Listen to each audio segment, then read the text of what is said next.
Warning, the following broadcast contains strong opinions, playful antics, and controversial topics causing off-the-rails fun. Chances for being offended are higher than average for sensitive people. Viewer discretion is not advised. Live a little and have some fun.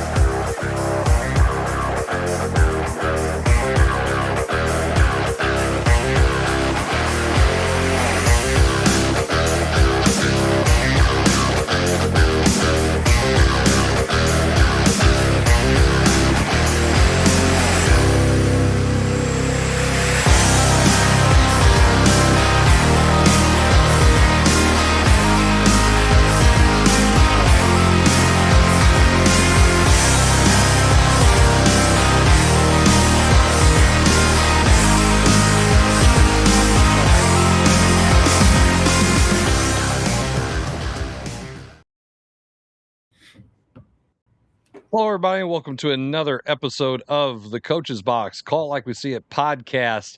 There was some kind of issue again with Facebook and our channel loading up to it, so I kind of caught it right at the last minute. So we might have a late start there on Facebook, but either way, guys, it's episode 260. It's been a few of these. And it feels like it's been forever since I've seen you guys. Well, not Jason. I saw him this week. But guys, how are we doing tonight? I'm doing great. It's great weather. It's back to spring weather. Baseball's going. The Cards are on their way to 91 wins. It's been a good week. I taught all day and just got done cutting 3 yards. Fresh out of the shower, sprinted downstairs. I'm ready to go. Look at you, man. Especially with the sprinting. I'm not sure if that's something we normally see from you, Jason. I wouldn't say that. I was using that term very loosely. Okay. But understandable. Yeah.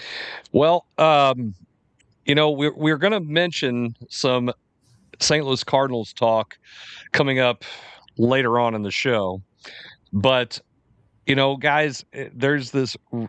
Listen, I know the NBA playoffs are on, and that's all we can think about is the NBA because that's all we ever talk about, right?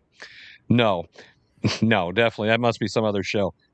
But the NFL draft is tomorrow. And, I mean, the title of our episode tonight is the least compelling draft of all time. And I gotta say, everything I've heard, there isn't a whole lot of, I don't know, it doesn't seem like there's as much fanfare about this draft. There's not as many stars in this draft. It doesn't feel like, it just kind of feels like, yeah. What's your thoughts on Jason? Do you even know what's going on with the NFL draft? Do you know who even picks first? Yeah, the Las Vegas Raiders are going to pick Fernando Mendoza of the Indiana Hoosiers. Are you reading that from the card? There is no card. This is I mean, anyone that knows anything, I might not know much about the draft, but I do know that guy is going to the Raiders. That's what everyone thinks. Well, I mean, we are talking about the Raiders. I know they moved to Vegas. They still are the Raiders. And they still they did draft Russell. They've drafted some people that are questionable. They there's some things that happen to their draft picks. I mean, they like to go fast in cars. They do some stupid things. Wow. If I were Mendoza, I'd be trying to pull an Eli Manning at this moment. I would not want to go anywhere near Las Vegas or that franchise. Why not? It's a great place. Just said some of those. It's a great place. It would be an even better place if, like, the 49ers were in Las Vegas. But it's the Raiders. There. Guys, it's not that bad. he gets out of that and then ends up in New York with the Jets. I mean, the first 3 or 4 picks are not ideal places. You got Vegas, you got New York Jets, you got Arizona Cardinals, you got Tennessee. That's the first 4 picks. None of those are like, oh my gosh, can't wait to get there. Well, you're not wrong. At this point, I'm probably.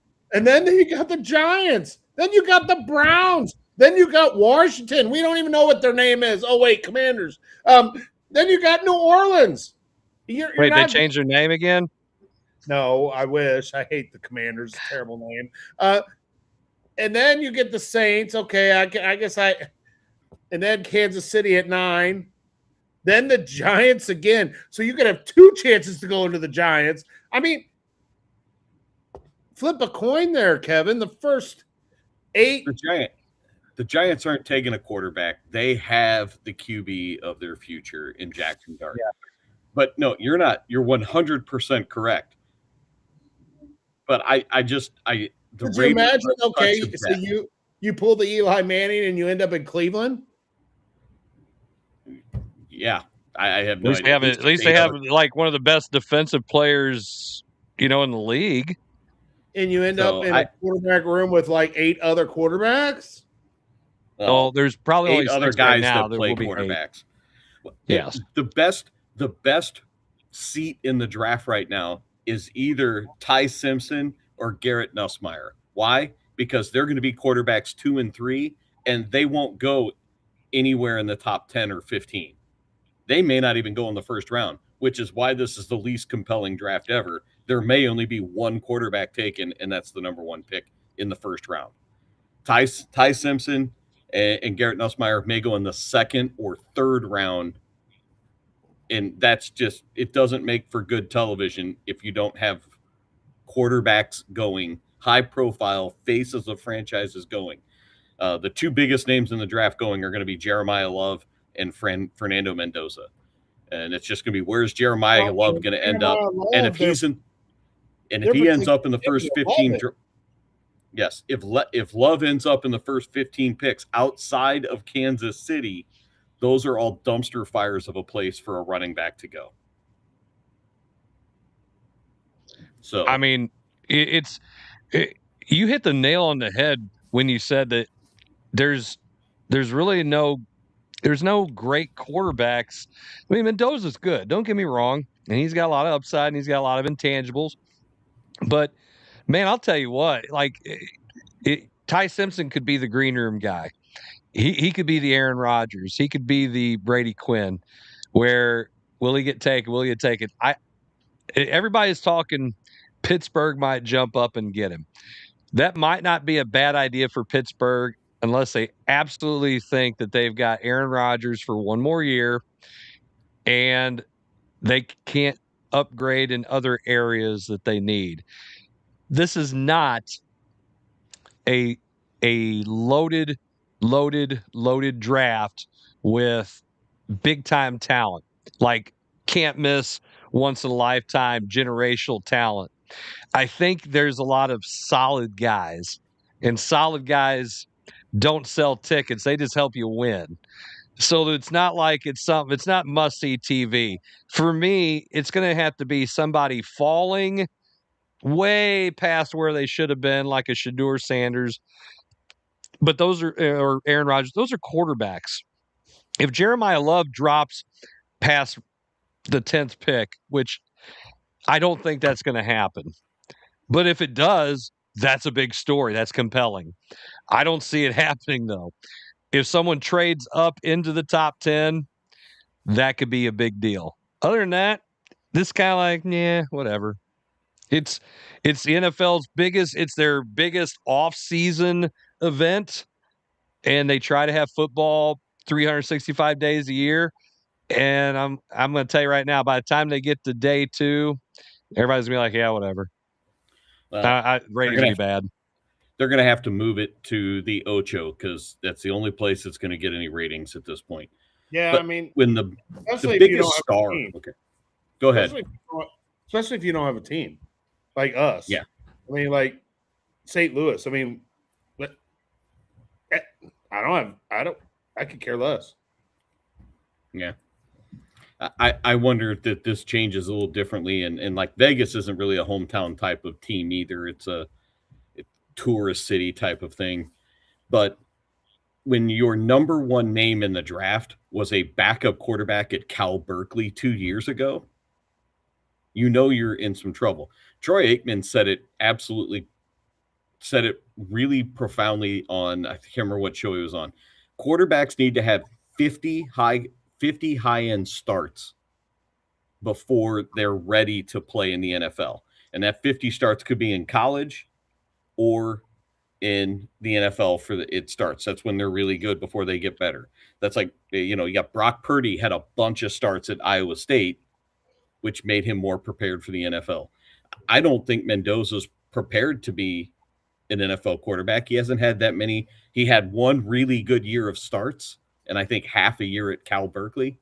So what is that? That's 18 starts. I don't know if he's ready to be an NFL starter for another 2 years. Is he just going to get beaten down in Vegas? Garrett Nussmeier might be the closest one that's ready to start in the NFL because he has the most starts at LSU. He has more than I think Ty Simpson does at Alabama. So, did you hear about his physical that they did on him for the draft? Apparently they found a cyst on his spine that made it to where he was having he was in just discomfort all the time, and they found it. It's amazing with all the money that LSU's thrown around, and Kelly couldn't. So I wonder maybe why his quarterback struggles. Probably because he wasn't healthy. How about that? Maybe do like an actual physical. I think he's supposed to have a non-invasive procedure to remove it, but I saw that and I'm thinking, what? How do you miss that? You're LSU. If it was Southeast Missouri State, maybe. I don't know. No dissing my alma mater, but this is LSU. I think LSU has a pretty reputable med school. I would have thought that a CAT scan could have caught that at some point. I mean, I don't know what scan you give to catch those things. I'm not a doctor, and no, I don't play one on TV. But I do think that LSU probably should have caught that. You didn't stay at a Holiday Inn last? Holiday Inn Express. Yeah. No, you figure if he's got any discomfort, you're going to go throw him through a battery of tests somewhere because you have everything at your disposal. Nobody thought that, hey, he's having back discomfort. Let's go have a CAT scan done. You would think. Another thing about this draft that's, as I can see that Jim Powers is watching. Thanks, Jim. We're doing fine. There's going to be a lot of guys from Ohio State that probably get picked really early, and I will tell you this: it's amazing that those guys are all getting picked early, and they didn't win a national championship, did they? No, they didn't. No, just throwing it out there. A lot of defensive players other from Big Ohio Ten State. team. They probably won't. Yeah. They probably won't show up to the draft either. Kind of like Jim doesn't show up to the show. Oh man, we're not going there. Bada bing. So, are there? Go ahead, Kevin. Go ahead. Are they going to say that there could be 3 Ohio State defensive players drafted in the top 10? Is that what I've heard? I've read in places. The Downs, Styles, Downs, and Reese. Sonny Styles. The names that are coming up. Yeah. And Arvell Reese. Yes. Yeah. Caleb Downs, Sonny Styles, Arvell Reese. And I mean, they're pretty good. Well, and Ohio State's defense was top notch. And then you got offensively, you got Carnell Tate. Yeah. Trying to think of who else on the offensive side. That's Carnell Tate's the only one that popped up. We said Caleb Downs, right? Defense. Yes. So there's not enough star. I mean, even in a really good Ohio State team, there's just not enough star power that you can remember enough names to do this. There's going to be a lot of really good pros that come out of this draft, but not a lot of elite pros that come out of this draft. I mean, I mean, they could, but Yeah. Yeah. GBT says that Ty Simpson is going to Alabama. I'm like the kids, so I figured I'd just do what they do. Wow. And that's about how it goes. Chat GBT says Pittsburgh Steelers will take Ty Simpson at number 18. I think they picked 21, don't they? Maybe there's a trade. So. The when you say that, the entire thing also comes down to we don't even know who's going to be picking in the top 10 outside of Las Vegas. Everybody else is apparently trying to trade out of the top 10. Because this is a draft that you don't really want to have to, if it's not somebody that you feel like I can plug them in right now, and I don't want to have to pay them that high on the rookie scale, and save that money, get a draft pick, and maybe trade out and add pieces, because I think there's solid guys. There's some guys who can develop in a couple years and be really solid players. But I'm telling you, there might not be once in a lifetime guys. I don't even know if Mendoza's that guy. I do like his intangibles. I mean, I really do. But I think I'm going to say this. I think the guys from Ohio State have the better chance of being those elite players, probably more than Mendoza or Love, because they're just that good. You got their offensive tackle Markel Bell. That's another one they're saying. I'm just scrolling down my list of guys. That's the only ones. I only asked for top 25, who they thought would be in top 25. Zion Young is ranked 22nd in draft prospects. Zion Young from Missouri, so he's one of ours to kind of watch out for. Be nice to see. He's had some really good workouts and stuff, and numbers wise, he has really put some good numbers out there. Him and Trotter are going to be the first two Missouri players picked. Trotter is getting second round draft grades in some places. And the one receiver, the slot receiver, Coleman. Yeah, there's a lot of guys that are high on him because of his 40 speed, and Kansas City really has taken a long look at him. They can probably get him late though. He might not be a talking about guy. Mizzou players, and that's I was right. Just, I just thought guys, as much as we're all trying to really figure out some great stuff to talk about this draft, there isn't a whole lot to talk about. Let's be real. We don't have a rooting interest. There's no polarizing player. There's no should this guy go number one or this guy go number one. It's like this. If you need a quarterback, you take a quarterback. Oh, hey, look at this. Hang on. There it is. Look at that. Oh no, he jumped off. Whoa, he's like a ghost. Where's he at? There he is.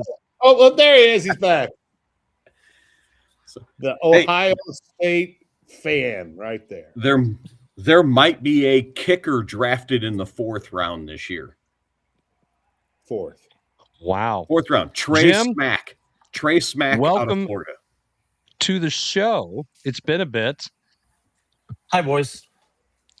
All right. Let's get your take on this Ohio State loaded 1st round.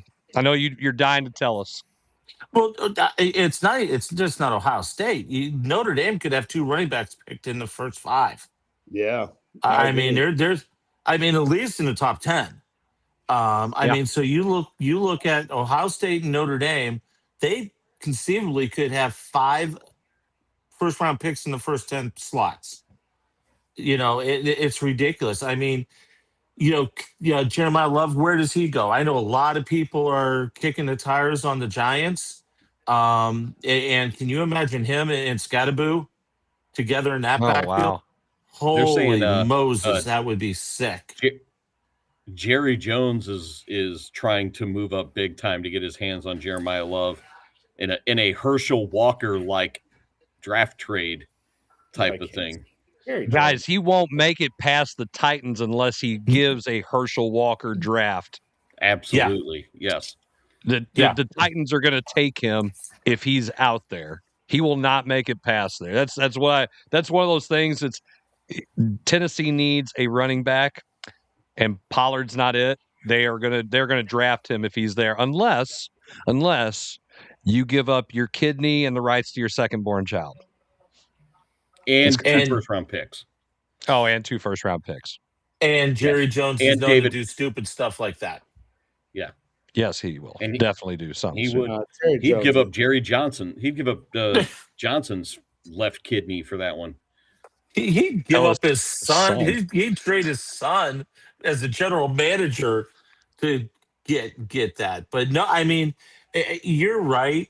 Ohio State, their defense was probably the best in college football this year for the most part because of those 3 dudes.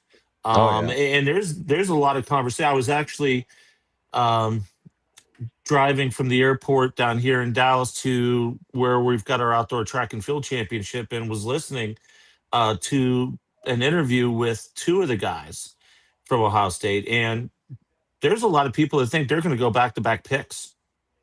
A lot of people think they're going to go for either 3-4 or 4-5. And then Downs is probably going to go about 7 or 8. So, I see them having 3 guys in the top 10. No doubt about it. The one thing, and you mentioned something, Chris, a minute ago, and I think it's a valid point. And you don't know a lot of the Ohio State names, okay? But let's just call it as it is.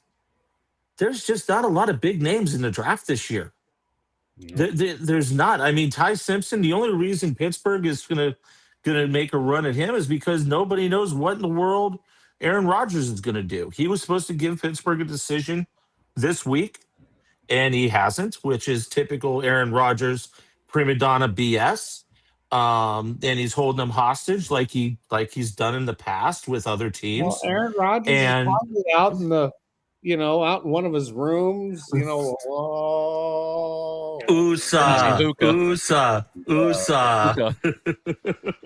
I mean, but yeah, I mean, it's just, there's a couple of edge rushers. I mean, they're both going to go. I mean, they just got pieces that are going to play in the NFL.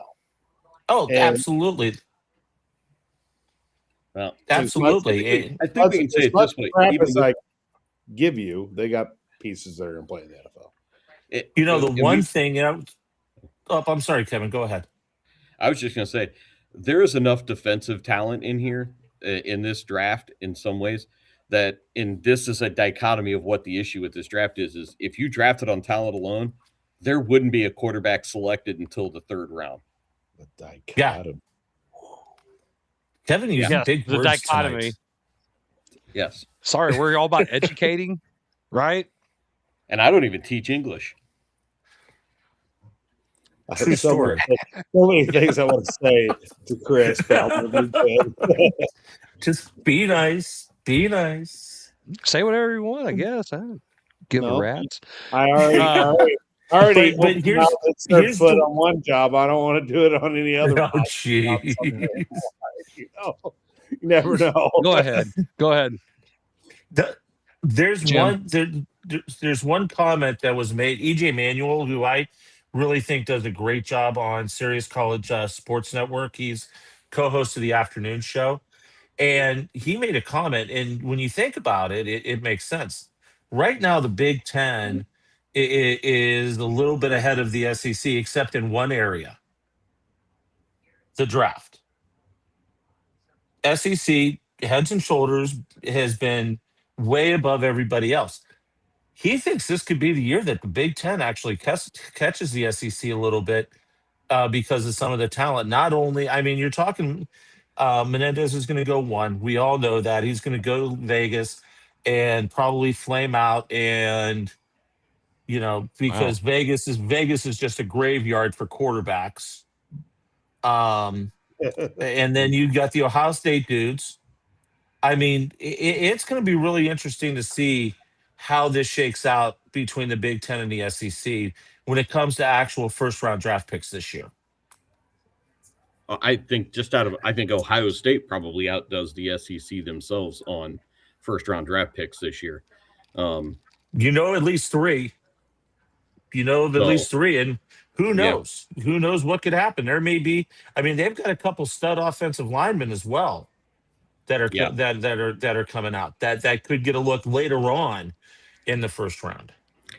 Here's a question: is Mendoza a system quarterback or a franchise quarterback? Ooh, man, that's tough. That's a great question. It really is. That's the best question we've had on this show. It's a dichotomy, isn't it? It's dichotomy. Bonus points if Jarvis knows what that means without looking it up. He's already typing it in, trying to figure out how to. He's trying to spell it. He doesn't know how to spell the doggone word. Jarvis, I acquiesce. With a D, don't it? It starts with a D. Listen, Jarvis, I acquiesce. We don't need to answer. Oh, here we go. I'm so glad I joined in for a few minutes here. Oh, so am I. Go away. Okay, Jim, to answer this question, I think here's my philosophy after watching Tom Brady's career. I know he's in a different stratosphere, but for the first few years, Tom Brady was kind of a system quarterback, right? I mean, he operated under Belichick's system, and he flourished. He didn't really have a lot of weapons, and he flourished. He made other guys better. And you could say maybe the same thing about a guy like Joe Montana. But then they both kind of created, like, hey, I'm gonna move away from the system. I'm gonna elevate my game past the system. I'm going to make the system even better because of my game, because of my intangibles getting to show through, not necessarily the arm strength, the legs, all the other stuff, the height or whatever that people are looking for. And I think guys can grow out of being a system quarterback in the right situation. I like maybe a Darnold. I don't know. I don't know if he has a chance. Then you got a guy like, what's his face? Like from Buffalo. Why am I blanking all of a sudden? Josh Allen. Josh Allen. I don't think Josh Allen's a system quarterback. I think he's a quarterback that just plays quarterback. Mendoza, I say, coming out of college is a system quarterback. But I think he has intangibles to elevate in the right situation. I wouldn't say the right system, in the right situation, like you said, where he's going to get pummeled. So what they need to do right now is let Kirk Cousins get destroyed and be a good dude to Mendoza, which I think he is a good dude. And after he gets done getting murdered, then let's put Mendoza in. Like when we start having pieces that we can put around him to protect him or throw to. Good idea, in my opinion. No, I tend to agree with you, Chris. I think he is more of a system guy that can create in the right situation, in the right scenario. I don't know if Vegas is the right fit. I mean, is he the best quarterback coming out? Yes, absolutely, 100%. Vegas is going to get him, and it's just not a good scenario. It's not a good system for a rookie quarterback, especially. I think there is upside to Mendoza. I think he can do a lot of cool things. I think he can make people better around him. But has Las Vegas or even the latter years of Oakland, have they ever surrounded a starting quarterback? It's almost like the Cleveland Browns. The Cleveland Browns have had quarterback after quarterback after quarterback, but have they ever given him weapons to be able to do anything? Absolutely not. I think it's the same scenario in Vegas, and I think he's going to last there 2-3 years, and he's going to do the rookie minimum 3, and then boom, there it is. They're going to try and unload him for the next nice shiny toy that may come out in a couple years. Two things here. One, it's hard to be a system quarterback when you don't have a system, which is Las Vegas. Yep. All right. You're just a guy who turns around and there's nobody to do any hand or throw to or whatever. And then 2, he might be the next Sam Darnold. He'll just flame out wherever he's at. He'll go to a place that has a system and turn out to be pretty darn good. Once he gets those 50 starts under his belt, like what Troy Aikman mentioned earlier. Mm-hmm. So I agree. I still think Garrett Nussmeier will be the best quarterback that comes out of this draft when it's all said and done. Wow. I struggle with that. I really do. Hashtag 91 wins. Hashtag Garrett Nussmeier. Stop. Hashtag we've talked way too long about a draft that ain't got much to talk about. Kevin, yes, that is a great decision. Well, boys, I just wanted to stop in and say hi real quick. Oh, you just did it because I gave you a little. Yeah, that's true too. But anyway, no, if I've got a track meet, I've got to get ready for it, all that stuff. So, but I just wanted to peek. Good to see you, Jim. Boys. Hey, I love the hat. By the way, you got to get me one of those, a sack hat. I'll get you one. That's awesome. Don't just just get Jason one. I'll wear that thing too. I'll take care of you, boys. All right. All right. We're going to go to commercial break. Jim, it's good seeing you. We want to see you back on a little bit more. And we'll see you in 2 weeks. Absolutely. We come back from commercial break. We got St. Louis Cardinals talk. You're watching the Coach's Box.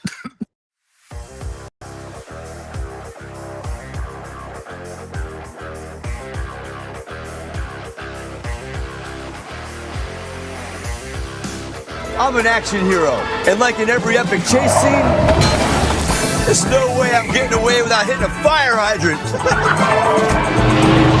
Or driving through a fruit stand. 1,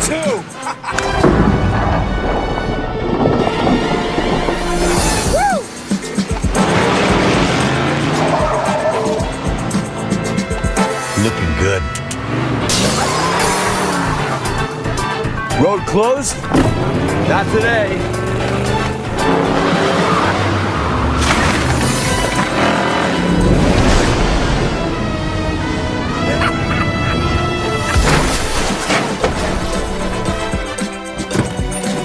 Get Allstate, because mayhem is everywhere. Mayhem is everywhere. Are you in good hands? It's Between Takes with Daikin and Dave Mars. Good. All right, next set up. Hey, Dave, we got another question about energy savings. And this is a good one. Yeah, efficiency is so important. Didn't you just talk with Daikin about this? They said energy efficiency is the key to a happy marriage. She gets the temperature, I get the savings. Good to know. I'll tell them to check with their local Daikin dealer. All right, back to 1.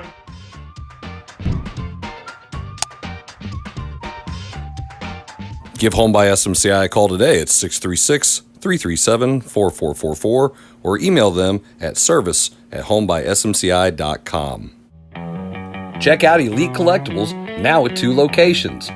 Our Arnold store focuses on Pokemon, Magic the Gathering, and other trading cards plus tournaments. Our Imperial location offers a little mix of everything, including sports and trading cards for all collectors.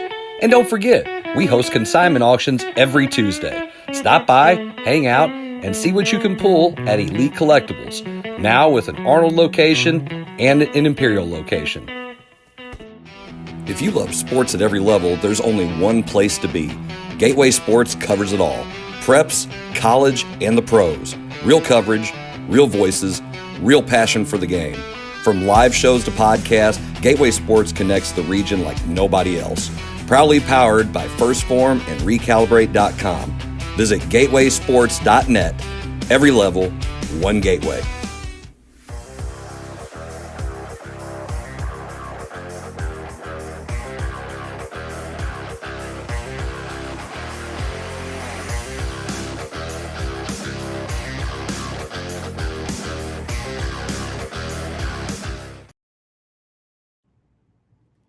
All right, everybody, welcome back to the Coach's Box Call I See It podcast. Trying a little different view right here. Thank you guys for tuning in. Yeah, I like that, huh? If you are watching our show, hopefully you're live. If not, you're watching it on X. You're watching it on Facebook for a little bit until Zuckerberg says he's ran out of space at his data center, or you are watching us on YouTube. And you can like, share, comment, whatever. We appreciate you guys tuning in. Real quick before we get going, want to give a big shout out. It happened last weekend to a follower of our show, and I got to meet the whole family of Bruce Valroy. Not just the referees that are his family. I've met them and they've met me, but I got to meet his lovely wife. I got to meet his son. I got to even meet his high school basketball coach. They were all in Springfield for his induction into the Missouri Basketball Coaches Association Hall of Fame, and it was great to see a colleague, a coaching colleague, a guy that I've known for many years, make it into the Hall of Fame. A very well deserved honor, just to be a part of it. So, congratulations to Coach Bruce Valroy. Yeah, class 2026. And you had met all of them before because they had all reffed your games before, right? A lot of his cousins allegedly had refereed his games. He did make mention of that too in his I would say his Hall of Fame interview to everybody. So one of these days, maybe I'll see if there's a clip of that somewhere. But I wish I'd had it. It was pretty good. It was a good laugh. He did put me on the spot a little bit, but it was well worth it. I loved it. I had a good time with it. Yeah, congrats, Bruce. It was well deserved, man. Yeah, absolutely. Very well deserved. I wish I could have brought my happy butt down there. It would have been a fun time to see Bruce. You know, he probably doesn't like all that spotlight on him. You know, no. No, he's definitely a very humble individual. So we are happy for him that we got to shine a pretty big light on him, and for his well-deserving career. And you know, hey, when you're there that long and you have that many wins, I mean, it's 40 years, just about 40 years in one place, and it's where you went to high school. So pretty awesome thing, really was. I will say this: talk about being in one place right now. I did not see the Cardinals being in the place that they are in the standings. Kevin, I'm going to let you roll with this one right now because you are the optimistic one of all of us when it comes to the St. Louis Cardinals. So talk a little bit about the Cardinals and the start of their season. I haven't done the math yet, but they are on pace to win more than 91 games at this point. And it's because of their offense that they're getting the wins that they're getting. I think 14-10 after today. Their pitching staff outside of the top two starting pitchers, maybe the top 3, 2.5, and their bullpen has been a complete disaster. The bottom half of the rotation, their bullpen. I can't think of one bullpen pitcher that if I saw left, I wouldn't be upset with. Maybe Riley O'Brien, maybe, but I doubt it. It's going to be the thing that keeps them from getting there, but they're still going to get there. They have some kids that are developing into stars at this moment. Jordan Walker is becoming the player that we all thought he was going to be 2 years ago, but he needed time to develop into it. JJ Weatherholt is becoming a star. Mason Wynn doesn't have to be the guy anymore because there's other names around him. Nolan Gorman's going to hit 25 bombs and hit 215 on the year, which is fine. I'll take it. And Burleson is just being the veteran in the room after what has he been in the major leagues? 5 years, and he's the veteran in the locker room. So whatever they're doing it right offensively. They just need to get the bullpen figured out for the long haul. Yeah, the bullpen sucks for the most part. I mean, except JJ Romero and O'Brien. May is coming around. I was wanting to DFA him a couple weeks ago. So I'm still on that train. Yeah, he can have a couple good starts, but blind squirrels find acorns. Well, he's had three. He's had 3 pretty solid starts. Let's hope he keeps it up. I'm still not sold on some of the outfield stuff. I'm sold on Walker right now. I mean, geez, keep it up. They're fun to watch. I mean, I'm going to go Saturday to the game. It's my 50th birthday present from Dylan. He bought me, him, Weston, and Terrelyn tickets, so we're all going to the game. That was my 50th birthday present from him. Wait, he didn't buy any tickets for his sister? Well, she's not coming home this weekend, so that sucks to be her. I'm sure he may have included her. He probably would have made her buy her own ticket. But funny. But they're fun to watch, and it's not just all like small ball. I mean, they've been raking pretty well. And it's not like one person's doing it all, and it's dude, they're exciting. They're fun to watch. They seem like they really get along as teammates, and I'm still not an Ollie guy, but he's got them playing. We're going to see what kind of manager Ollie really is if he can find a way to win with this bullpen and stay on the plus side in the record column. If he can do that, he's kind of got my faith at that point. But I'm going to have to see it more than 24 games. It's going to have to be a long-term, couple of month thing to see where he's at. Well, we're going to kind of be in a dilemma, I think, if they keep winning, because it kind of changes the whole dynamic. If you're still winning come trade deadline, it's kind of a whole different situation than what it was, because this was rebuild, and then, oh, holy crap, we're here. What do you do?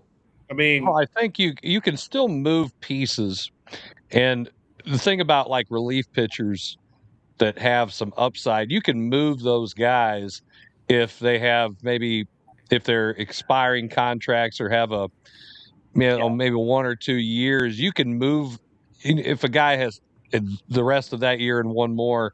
You can move them instead of having to try to pay them, or they have some arbitration years. You can move those guys and not lose your core. You don't want to trade off your core unless you have to. Something that I did notice, because I always try, if I don't catch the game, I always try to see the box score, because nobody gets the newspaper to look at the box score. Is there something that you guys on not when they rest dudes on the 3rd day or the 4th day of a series game? Do you notice how the lineup looks? Do you notice something? There's a pattern that it doesn't happen a lot, but they have it with their regular everyday players. I'll give you the not today's game, but I'll give you the lineup against the Marlins on the game that they won. You can't lose a series of the Marlins, by the way. All right. Weatherholt, Herrera, Burleson, Walker, Gorman, Wynn, Church, Pagas, Scott. Left, right. All the way down. All the way down. You hit. I mean, when you're looking at the as bottom, a manager, you go left. You go left 9-1. That's other than that. Right. That's and that's I mean, that's like a dream lineup to where you could just say we don't have to worry about facing the lefty that they bring in because you got the 3 batter minimum against 2 of our guys and you're playing the splits. That's why I think you just throw your lineup out there, the same lineup, 85% of the time, like that lineup, I don't like Pegas in there, but that's another story. But if you can get 8 of your guys going left, right, all the way top to bottom, it's great. And I think that allows that takes care of your splits, that takes care of all that crap. But then, man, I'll tell you what, the reason I think that Walker is able to have some success is because you've got Weatherholt's hitting a little bit. Look, I'm not a guy who likes 229 batting averages. I hate it. But eventually, I think law of averages, I think Weatherholt will bump up a little bit. Herrera should hit closer to 300. But Burleson's hitting, 270. Okay. Walker has started to kind of slip a little bit, so they gave him the day off. And then you got Gorman right behind Walker. So you can't throw all this trash to all these guys because you're going to screw up and run a fastball. When you do, they're going to rake it. And I think that's what's happening. They're getting some timely hitting because you can't throw the trash the entire time. You've got to throw a fastball, and they're probably sitting on a fastball from these guys. So one of those guys between 2 and 5 is going to get a really good pitch, and they just have to hit it. And when they do, good things will happen. Kevin, you're a baseball guy. Tell me I'm wrong. You're not wrong. And I did talk about when I talked about how I thought Walker was becoming the star that he thought he'd be 2 years ago. He has had a little bit of a slip. The real key to Walker will be is can he get himself out of it, because he wasn't able to do that in previous years. If he can get himself out of it and stay and get back on course, and it's about consistency with Jordan Walker. If he can remain consistent, actually, it's going to be consistency for this entire lineup, because they're going to have days where none of them is hitting, and you'll have days where all of them are hitting, especially in the left-right. It's like you just need 1 or 2 to really kind of carry the lineup on those days. You just can't be all out or all in. I love the way they go small ball. I love the way they go. They don't just wait for the long ball, but it is there this year.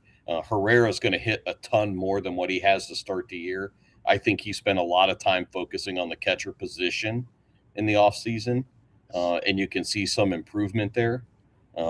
I think but I'm with you. I think you just got to put the lineup in and let them go, let them eat, let them do their thing, and spend more time trying to work around wiggling through what you got available in arms to get through it. I'm still of the belief our best bullpen arm is in the starting rotation in Kyle Leahy. And I think if they can find a way to find another starting arm, Leahy goes to the pen where he's way more valuable to this team. But they're just short on major league starting arms as well, or else obviously he and Palante probably wouldn't even be in the rotation if they had other options. Well, I think what would probably benefit them the most, I agree with about Leahy. I think you might just take a couple of those guys when you can get into May, and you just throw them out there from AAA and see what pitchers and see what they can do. And maybe you luck out, kind of like you thought McGreevy would be okay, but you didn't think he'd be as serviceable as he is. All the analytics with McGreevy, he's terrible. Analytically, he's terrible, but he gets it done. So at the end of the day, maybe you run into some luck like that, where it's like, well, this guy does okay. Let's see what he does against some major league hitters. I think the other thing, Pegas is. I think you got to decide if you want Herrera to be a catcher, and if you do, then you need to go and figure out a way to get a guy who can hit a little bit as a DH. He doesn't have to be a Schwarber. He doesn't have to be a guy who's, superstar, because you're going to have to give up too much for him. But you need to find just a solid guy that you can play at DH, and you might be able to play first. You might be able to play a couple different positions. But you know what? He's a DH. And that way you can either lock him in there, or you put Gorman there and get a fielder who can hit. And I just think we got to move on from Goss. I'm just not a fan of him. He's not a good catcher, and he's the worst starting hitter we have. If you're going to be as bad as what Pagasa is behind the plate, I'd rather see Pozo play. They're about the same catcher, and I think Pozo can hit a little bit more. But Chris, I think you were right when you're talking about the rotation. We have to see Quinn Matthews or Tink Hintz at some point get starts in May and June. If we're just going to get average starts from 4 and 5, let's get average starts for somebody with a higher ceiling. Yeah, once you get into May, and then that way the clock hit isn't so terrible. But if you're playing this young core, why not let those guys be a little cohesive with these guys, because they're going to be a part of whatever you're trying to build, and if they're not, then move on from them. Just say, okay, well, we're just going to do something different. You might look to see some of those younger arms in the bullpen at some point. There's been some talk about moving Tink Hintz as a high leverage bullpen arm to kind of use him more often and save his arm long term.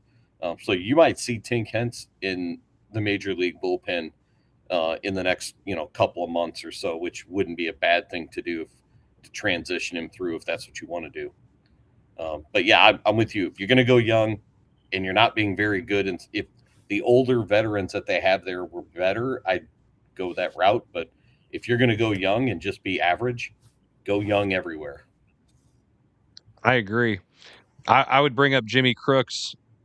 Yeah, that was going to be let him. Yes, I didn't know if you were going to go there, Jarvis, or not, but I think go ahead. I'll let you take that one. Well, why not? I mean, what are we going to watch these two other average catchers? If you're not going to play Herrera at catcher full time, just put him at DH and bring the young pup up. We're young everywhere else. What the hell does it matter? I mean, if he's raking that much anyway, why not? All these other teams do it. These other teams bring these phenoms up. And now we got JJ here, and he's not doing too bad. And Crooks looks like he's the part. Just do it. We got other catchers that are pretty good in our farm system anyway. I mean, screw it. Crooks looks last year like he could catch at the major league level without a problem. Yes. And Yachty's working with these guys. Get him up there. Yeah. In fact, the number 3 Cardinals prospect is a catcher who's at high A. That's Rodriguez. what I'm saying. I mean, Renel Rodriguez. And he's supposed to be, I think, maybe even better than Crooks before it's all said and done. So, and then they got the guy at Double A who's supposed to be pretty good as well. They've got enough catchers. Get the logjam out of the way. Get Crooks up here. Get the 2 beer league looking players out of the way, and go from there. Yeah, I mean, I get rid of Pajes. Sorry, I mean I like the dude, but get rid of him. Keep Pozo or whatever, and this Carrera's a DH. Be done with it. I mean, I'll tell you what I want to see, guys. I mean, go ahead. Sorry, you're fine. I mean, Gorman's playing every day. Just Herrera's your DH. Be done with it. Well, you can bring up Crooks and have Herrera catch or Crooks catch, or they can switch or whatever. Maybe Crooks can play first. Yeah. Maybe it's easy to play first, right? I mean, it's incredibly difficult. Oh, well, see, I'll tell you what's incredibly difficult here too. Have you seen the Double A pitcher that the Cardinals have? And I guess I missed this for whatever reason. Yeah. Huh? The guy throws with both arms. Yeah. Gerangelo Saintcha or however you say it. Yeah, that we got with Seattle or whatever. Yeah, they got him in the Donovan trade. Yeah, I forgot about that guy. Who went on Donovan went on the IL too, I believe. Yeah, that sucks for him. And I didn't start him this week. Yeah, I'm not even in a fantasy league. He's been pretty lights out in fantasy too. I mean, I'm looking at. I just happened to decide. Let's take a gander and see how our our pitchers in the lower levels are doing as far as starters. Not great. I'm all the way down into Double-A right now. Liam Doyle's at Double-A, 3 starts. He's got 9 earned run average. That was our first round pick. I think he'll be fine. He just came out of college, so he's got to adjust to this a little bit. But the guys that can swing a little bit, you got to play them. And I don't see any reason why you can't throw Crooks out there and say, all right, we can get something better from him. Hell, Blaze Jordan's having a great year. He came over from Boston. You said something, I think. I said he's lighting it up too. Oh, yeah, he is. There's such a delay on this. I hate not being live because then we can all hear each other when we talk. But even the Baez kid, I mean, he's hitting okay. He's got 4 home runs. I mean, there's guys that you can play. The problem is going to be pitching. I mean, at the end of the day, I think we can all agree that they have a chance to win some games. Will the pitching hold up? Will the guys who are dependable in the bullpen, will their arms fall off because they have to be used all the time? That's realistically, if they stay healthy, it's going to be the pitching. And if they can't stay healthy, then it's the wheels of the wagon will fall off. It's just the way it is. There's going to be a lot of 10-9 ball games. Yeah. And that just going to tell you how good of a manager Ollie is in order to minimize damage. How many innings can I get out of this guy without just wrecking my pen? And then situational stuff, or do I have the right lineup out there? It would be nice for them to have a guy who's a probably a better pinch hitter off the bench. I just think they got besides Urias, who's the oldest living Cardinal, I think right now. They don't have a lot of veteran dudes that can come in and swing the stick. So I do think they need probably another one, but that's just me. Final thoughts on the Cardinals here. We're hoping that they do really well, especially when Jason goes and watches them in person. Because if they don't play well, he's gonna be mad, and then have to listen to him piss and moan about it. He didn't pay for the ticket, so he'll be okay. I have 2 thoughts. Yeah, but I'll be paying for the refreshments. Yeah. So one name I was looking something up. One name that we should be looking for the Major League roster soon is Richard Fitz. We got him in one of the Boston trades. I think he was in the Contreras trade. He's 2-0 at AAA. He was coming off an injury coming in. I think we may see him at some point early in the summer. Oh yeah. And I'm still pretty positive, and I'm on the train, the 91 win train for this year. But the problem is everybody in the Central Division has a winning record right now. So everybody's winning. Yep. So 91 wins might still finish 3rd. Might not get in. Yeah. So we're used to that. Yeah, we'll go. Well, I'm sticking with it. Yeah. 91 wins. That's my final thoughts. All right. Well, guys, when we come back from this last commercial break, our 3rd and final.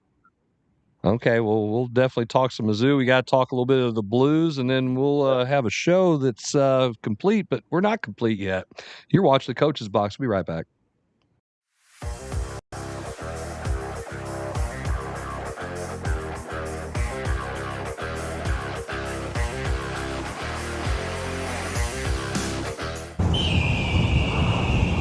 I'm a big rock. And while you're down there posing for pictures, I'm seeing the bigger picture from up here.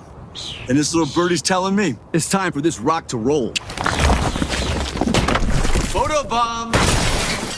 And if you don't have the right insurance, this can really flatten your savings. Awesome. So get Allstate, save money, and be protected from mayhem. Yeah, like me. Mayhem is everywhere.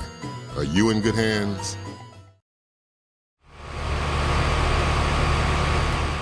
On average, heating and cooling account for around 40% of your energy bills. Introducing the efficient Daikin Fit, a revolutionary HVAC system for ducted homes. While other units use considerable energy turning on and off, the Daikin Fit saves energy through consistent comfort control. It's the perfect fit for homes like yours. See the difference. Feel the benefits. Daikin Fit. Give Home by SMCI a call today at 636-337-4444 or email them at service@homebysmci.com. Check out Elite Collectibles, now with 2 locations. Our Arnold store focuses on Pokemon, Magic the Gathering, and other trading cards plus tournaments. Our Imperial location offers a little mix of everything, including sports and trading cards for all collectors. And don't forget, we host consignment auctions every Tuesday. Stop by, hang out, and see what you can pull at Elite Collectibles, now with an Arnold location and an Imperial location. If you love sports at every level, there's only one place to be. Gateway Sports covers it all. Preps, college, and the pros. Real coverage, real voices, real passion for the game. From live shows to podcasts, Gateway Sports connects the region like nobody else. Proudly powered by First Form and Recalibrate.com. Visit gatewaysports.net. Every level, one gateway.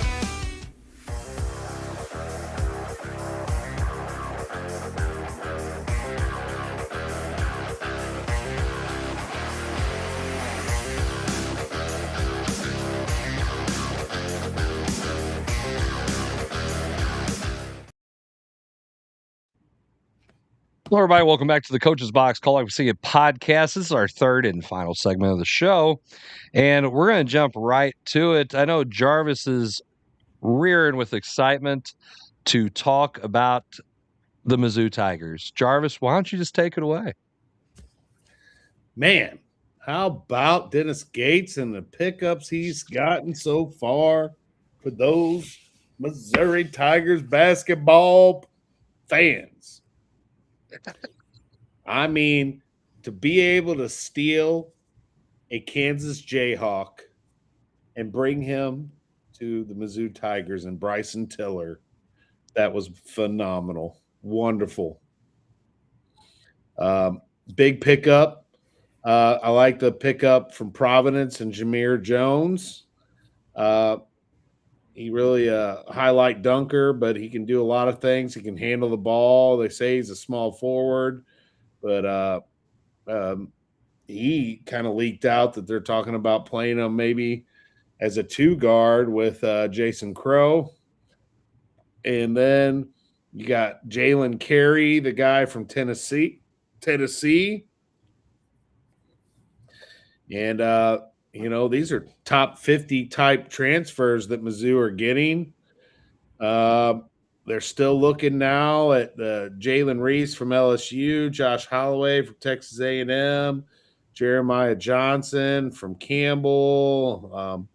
So he's still looking to add some backcourt guard type players. But I like what Dennis Gates is doing so far, and I'm really thrilled about what they got going on. I mean, they got Trent Pierce to come back. Yeah, I'm excited. Excited about the Missouri Tigers. A really good portal class for next year, a really good recruiting class for next year. Crow and Chronister, and then the 7th or 6'10", the Tony Bryant out of Florida. Yeah, the Tony Bryant guy was electric in the All-Star game and stuff. I mean, they think he's going to be an immediate impact player. So he only lost, what did he lose? He lost to 2 point guards in the portal. J.O. Barrett is now going, I think, to Vanderbilt. We heard that earlier today. Yeah. T.O. Barrett. J.O. Yeah. What am I talking about? T.O. Barrett. So I he only lost 3 or 4, just 2, maybe 3 that played a bunch of minutes. Crew is in the portal looking for his another year of eligibility. But anybody else they lost didn't play a whole lot of minutes. So he returns his core, a lot of his core back. And he brought in a top portal class and the top high school recruiting class.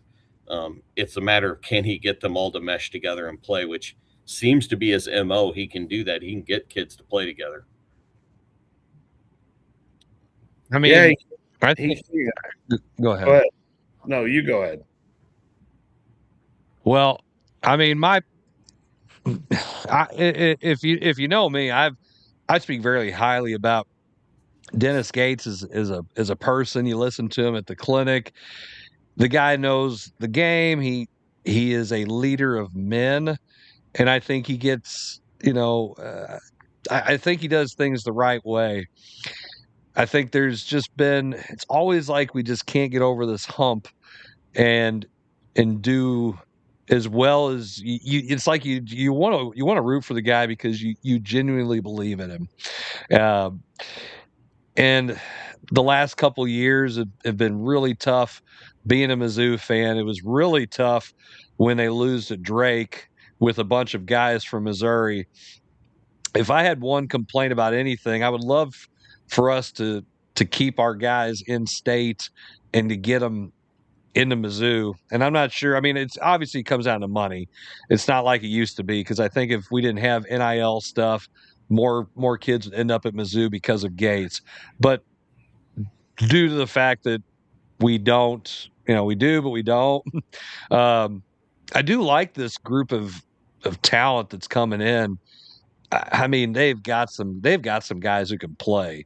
I am a fan of Bryant, and you are right, Jason. When you can steal a guy from Kansas, man, that says a lot. Because everybody goes to Kansas, and it's the place where basketball was seemingly invented, apparently. Well, and he played quite a bit for Kansas this year. It's not like the freshman sat at the bench. I mean, he played. That was a sweet haul. Yeah, but now it's kind of like a make or break thing, though, because they really have to win.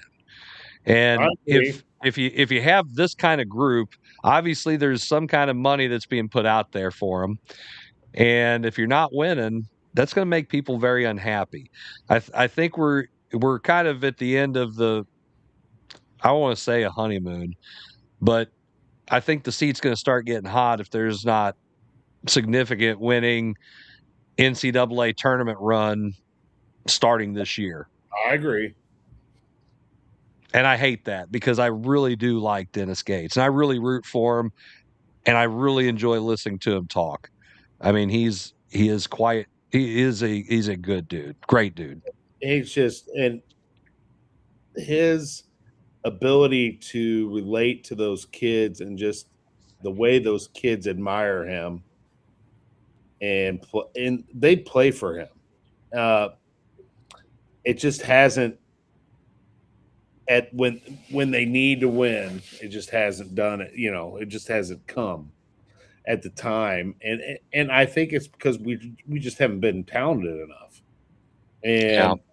And now, like you said, I think he's gonna. I mean, the pressure's gonna be there. You're gonna have to win this year. You got to win some games in that tournament. You got to win a round or two. You can't go out. You cannot win. You cannot lose in the first round this year. If you make the tournament, you cannot. Damn. Evan, what's your thoughts? You said the one thing I was really kind of leaning on. I think it's got to be the year that he has to win. He has to. How much does he have to win, and where does he have to get? I don't think they can be a bubble team. I have to think they have to at least be a team that's firmly in the at-large picture. They can't be a team that's one of those perpetually last four in, first four out type of stuff. He has to be there. I think does he have to just win a first round game to get to the second round, or is that far enough? Does he have to go further? What is your definition of he has to win this year? What does that I think look that like when you say that? I think that depends on how the season goes. I mean, I think he could win 30 games and win one game in the first round, get bounced to the second, he'd probably be okay to come back the next year. I think if he's on Joe Lunardi's first 4 in, last 4 out bull crap, which I hate Joe Lunardi, then there's a good chance he's probably going to struggle to come back. Even if they would have to. Now you got to make a run. Now you have to do some of significance, and I think it just depends. If you win a bunch regular season, you maybe not translate to the postseason success. Okay, because somebody gets hot. But if you're kind of like you can't beat the number 1 team in the nation and turn around and lose to somebody unranked and that have that happen like every other game, which kind of seemed like it was this year. They'd beat somebody they shouldn't, and then they lose to somebody that they shouldn't. It wasn't we're good and we're beating people. No, and we beat the teams that we don't. That's you can't have that kind of season. There's got to be some kind of consistency. And Mizzou, the last couple of years, has kind of been the definition of inconsistent. Yeah, he has to be more consistent. I think he's going to win. I think he's going to win some games in the SEC tournament too. Yeah, I think we have not done well in the SEC tournament either, and which has also hurt us when we've gone to the tournament. We've always been a bubble team because we've sucked in our own tournament.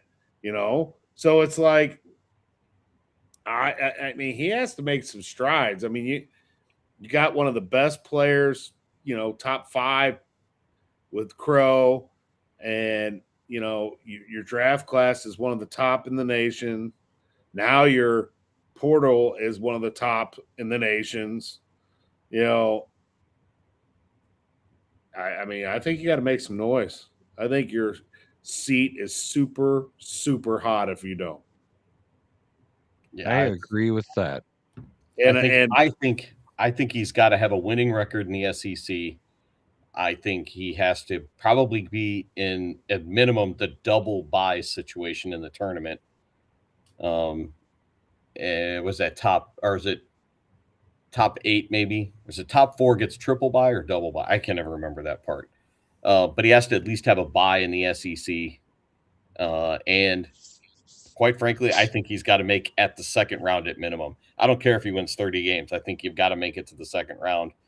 I think you have to win in the SEC tournament. I think you have to show that you're just it's a no doubter that you're a tournament team. It can't ever be a bubble situation. Yeah, I agree with that. Moving on to our next short topic here.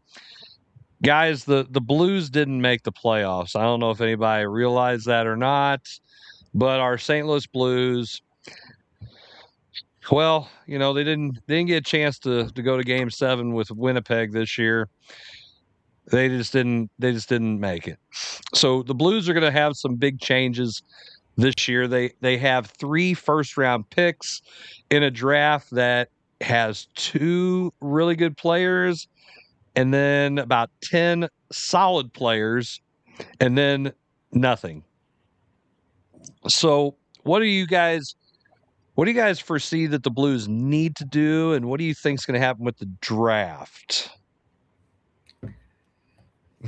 Kevin wants to say something. Zach ain't here, so we can talk hockey. So here's what I'd like them to do. I'd like to see them package all 3 picks and move up into one of those top 2 spots. That's not happening. It's not happening, but that's what I'd like to see them do. I want them to go get the difference maker. But outside of the first 2, there's just not one. I think there's some, like you said, some solid players that will be NHL players in 3 to 5 years. But they're just not right now. I was really energized by the way they played post the Olympic break. After the trade deadline, they were much better. They played with more jump. I think, and as much safe to say it, it's time to move on from Kyrou and see if you can get somebody to take his money, take his contract, and free up some cap space there. I think it's probably time that it's Hofer's job, no matter what, in goal. And do you want to pay a backup goalkeeper what you're paying Jordan Bennington, or do you give him a chance to go be a starter somewhere else? I think you're starting to see the turning of the page there. Robert Thomas will probably be the next captain. I think you're going to see and you're going to see 2 new assistant coaches. They fired all the assistant coaches, or they didn't renew their contracts. So that means fired. Yes, it's a much nicer way of saying fired. But they have to play the way they played the last 8 weeks, 9 weeks of the year. They have to play that way in October and November, and they haven't in the last foreseeable future number of years, or foreseeable past number of years. Yeah. Jarvis, what's your thoughts on the Blues? Well, it's hard, but the Bennington era, he's right, is coming. I think it's coming to an end. I hate hearing that. Hate it. It's just going to be a while before we're any good. We got so many contracts that suck. We were pretty good for the last 10 weeks. If we can make that consistently throughout a whole season, we were the second best team in the West for the last 10 weeks. I know we were, Kevin, but we haven't been consistent. Exactly. But so don't say we're bad. We're good. We're just not consistent. The guys that we have are very good at underachieving, and they have to be motivated. I've got to sit there and kick you for the first however many months of the season to get you to do something. And I think that's where, I agree 1,000%. And I've said it from, I don't know, before he signed his extension and got his big money. I thought we should have traded Kyrou and whoever they wanted for Kachuk and got him. And you see what happens when he goes to Florida. They go to what? 3 straight Stanley Cups. So that might have helped. And obviously they had a good team and he made them that much better. So yeah, I would say that would have been a good pickup. Kyrou just doesn't have, he's not a difference maker. And I'm kind of tired of seeing they're second tier guys instead of having the top tier. We have no top tier talent. And that's a problem. We don't have anybody can go out there and say, you know what, I think I'm going to score 40 goals this year. The only way they're going to score 40 goals is if you stack 3 seasons on top of each other. And that includes the time that they're healthy. And I like Robert Thomas, but Robert Thomas gets hurt. Well, I was going to say a player I used to coach, and I don't want to say that. But he gets hurt too much. He's hurt all the time. He's like the Glassman. He's like Samuel L. Jackson in Unbreakable. You got Bruce Willis is like Matthew Tkachuk, and then you've got Robert Thomas, who's can trip over nothing and get hurt. Air can hurt him. He's always, and I hate it. Listen, I'm sure he's a good dude. He's a talented hockey player, but he's hurt all the time. If he would be healthy, kind of like right now, Dylan Holloway needs to be healthy because he's super talented. And what can he do with a full season when he's healthy? Robert Thomas, same way. So I would trade Kyrou to anybody and package him something to see if we can get any kind of return. I would love to see us trade up and get a Gavin McKenna or Stenberg. I just don't see it happening. And it's like, and I've said this, we are on our way to losing and getting a chance to win in the lottery and have that guy, a Connor Bedard. And what do? Oh, hey, let's decide we're going to play now so we can be right there on the edge of things and get that middle first round pick like we've done the last 20 years. That's what we do. We're going to get the middle outside the year we win the cup. We're going to get the middle pick in the first round every single year because we're not good enough to make a deep playoff run, but we're not bad enough to finish dead last and to get the high pick. I mean, we've only got the number one pick one time since I've been alive, and we blew that pick. So there you go. Story of the Blues every year.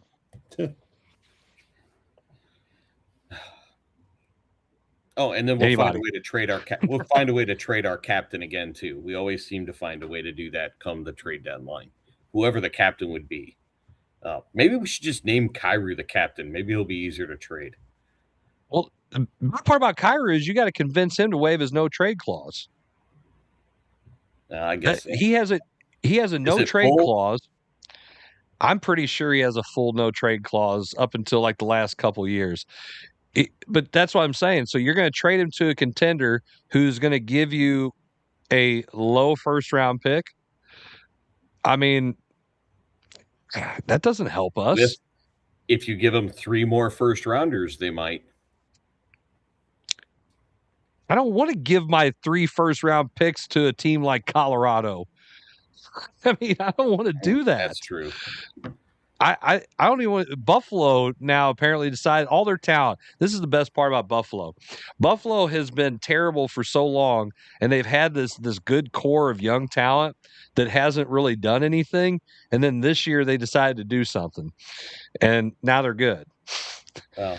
We don't have a good core of young talent like that. Well, we kind of do. I do like some of the young pieces that they have, but we don't have that kind of team where we've had the number one pick twice, and these guys are pretty damn good, and they really are. And then, well, we did trade them one of their players, Ty Simpson. He's okay. Yeah, Kyrou has the full no trade for all 8 years of the contract he signed, so it is a full no trade all the way through 30-31.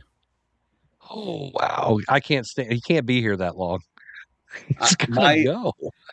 My oldest daughter will graduate high school before Jordan Kyrou can be traded. Like I said, oh my gosh, we have a lot of bad contracts. It's going to be hard to be good. And Kevin was being Mr. Positivity. Hey, here's another good one. How many goals do you think Ty Simpson scored for Buffalo this year? Oh, he was a 50-goal scorer. It was more. It was more than 50, wasn't it? Was it? He had 40. He had 40 on the nose, and the highest goal scorer for the Blues. Oh, geez. Anyone? Was it Snuggie with 21? 17. He was third, but you're right. He had 21. Yeah. Setzi would be not Booch. Nope, he was fourth with 20. Let's see. The Holloway, maybe? Holloway had 22. Second. Oh, who am I thinking? It wasn't Robert Thomas, was it? It was Robert Thomas. 25 goals. And we yelled at him to shoot more all year. How about this? Thomas played 64 games. He had 64 points. Holloway played 59 games. He had 51 points. Snuggerud, so this is Snuggerud's first full year, right? Yeah, absolutely. Yes. Yeah. He had 50 points, I think, didn't he? He had 51 points. He played in 70 games. Here's a guy who's garbage, but we decided we're going to re-up him. Booch, 81 games, and he has 48 points. Kyrou, 72 games. He had 46 points. He's a complete waste. There's no possible way that he's not. There's no way. I mean, and I'd be trading as many of these guys, these older guys, as I could. I want to play Dvorsky. I want to play Snuggerud. I want to play Holloway and Thomas and put those guys all together. I mean, this is ridiculous. Come on, that's just. We don't have top tier talent. That you can't compete in the NHL. You might luck in and scoot your way in, but when somebody else has Connor McDavid or Jack Eichel or Nathan McKinnon, just every team has You a mean- dude. We don't you mean have a our dude. Our guys don't match up to them? Not a bit. Hey, guess who else has a full no trade clause for the next 3 years? Parayko. Buchnevich. Yeah, I know, because we re-signed him. His contract would have been up. We re-signed him. Why? You're just like yelling at the sky, like, "Why, God? Why?" That's when I saw that news, I thought I was reading Twitter and I'm like, "Okay, I'm being punked. This is fake." So here are the players with full no trade clauses. Robert Thomas through 30-31, Kyrou through 30-31, Buchnevich through 28-29. I think Parayko has one that ends this year. If we would have traded him next year, he couldn't have blocked it. Torrey Krug technically is still on the roster with a no trade through 26-27. Bennington has a modified no trade clause. He has a 10-team no trade list through the end of 2027.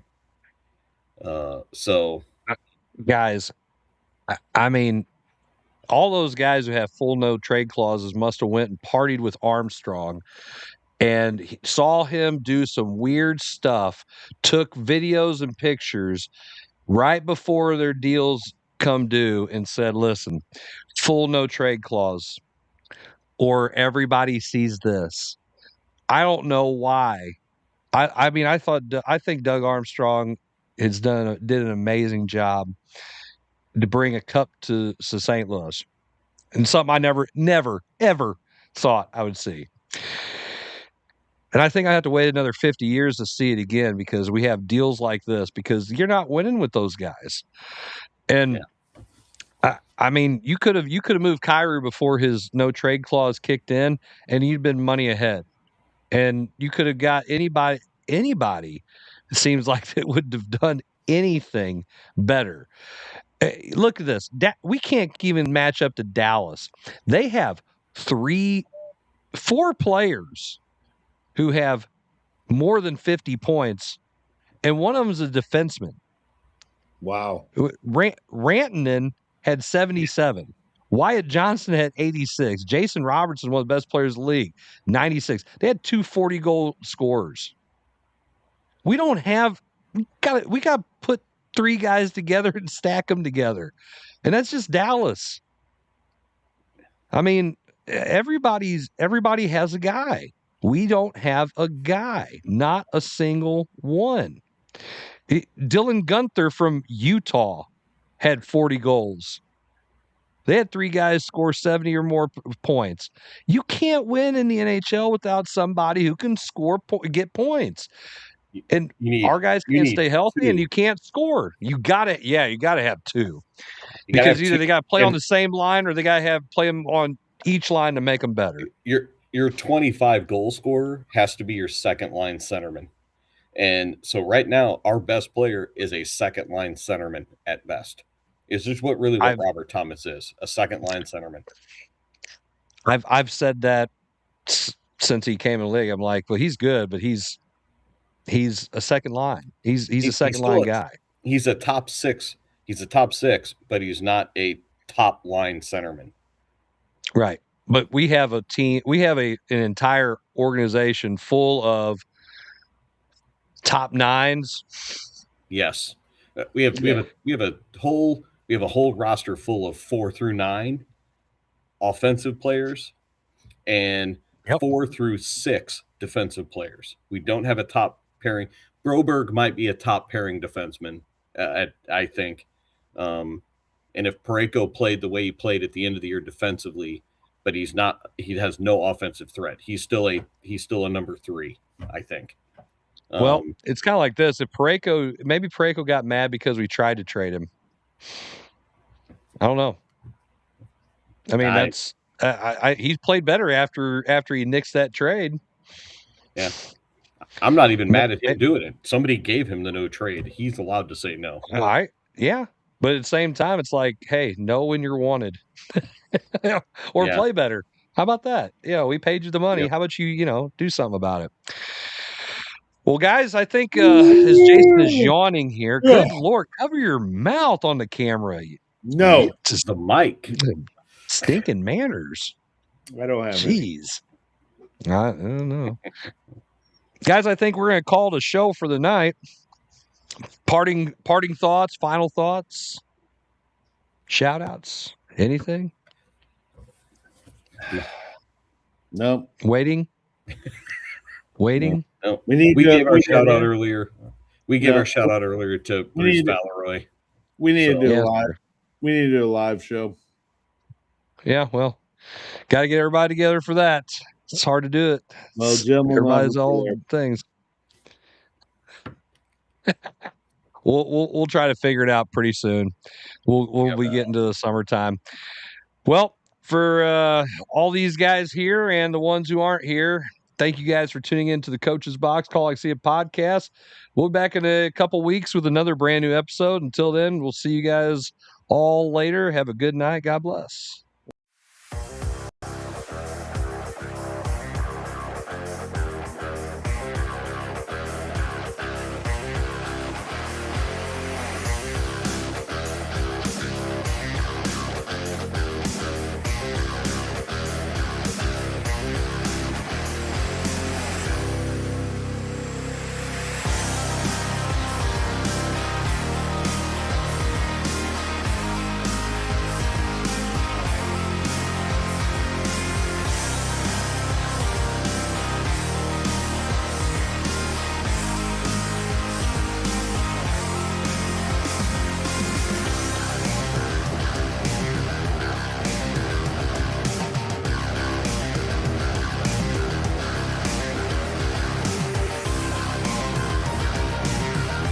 This episode of the Coach's Box Call It Like We See It podcast is brought to you by Off the Rails Media.